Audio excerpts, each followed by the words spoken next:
اے خداوند تیرا عہد جو ہم سے ہے یاد رکھ، اسے نہ توڑ۔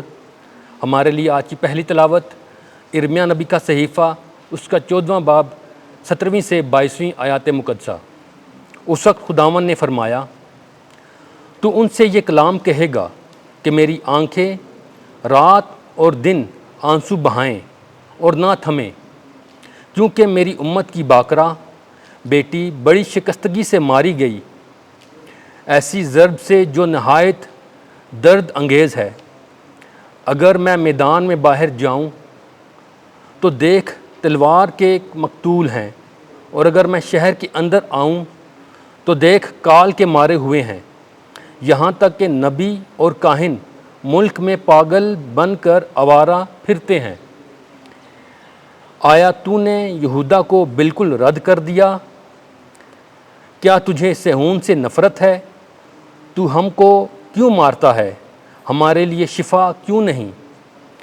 ہم سلامتی کے منتظر ہیں پر کچھ فائدہ نہیں، اور شفا پانے کے وقت دیکھ دہشت ہے۔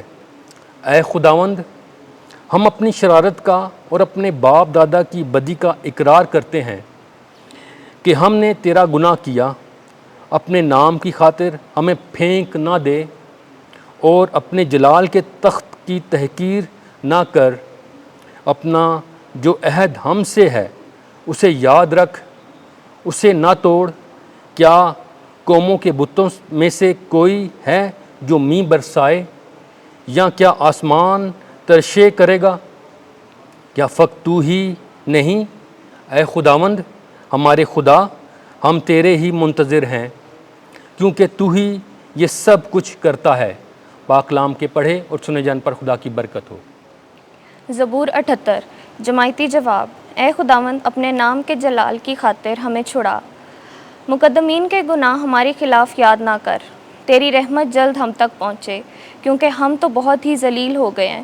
جماعتی جواب: اے خداوند اپنے نام کے جلال کی خاطر ہمیں چھڑا۔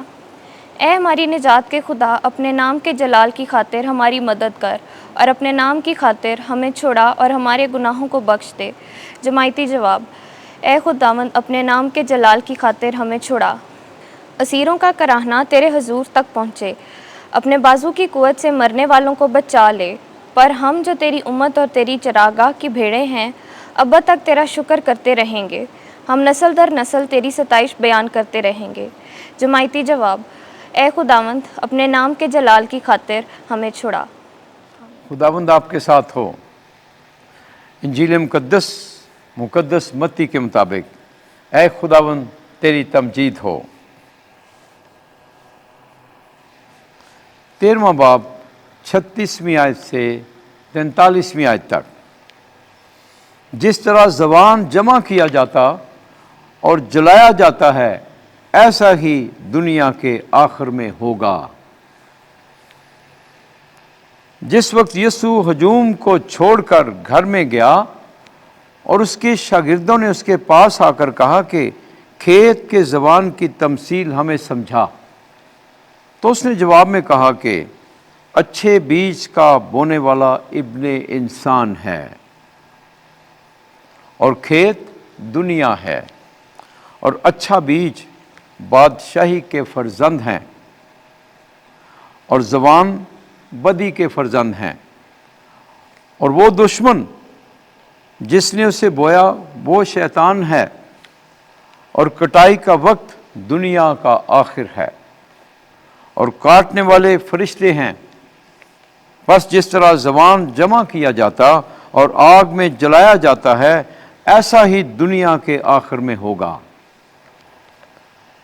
ابن انسان اپنے فرشتوں کو بھیجے گا، اور وہ سب ٹھوکر کھلانے والی چیزوں اور بدکاروں کو اس کی بادشاہی میں سے جمع کریں گے، اور انہیں آگ کی بھٹی میں ڈال دیں گے۔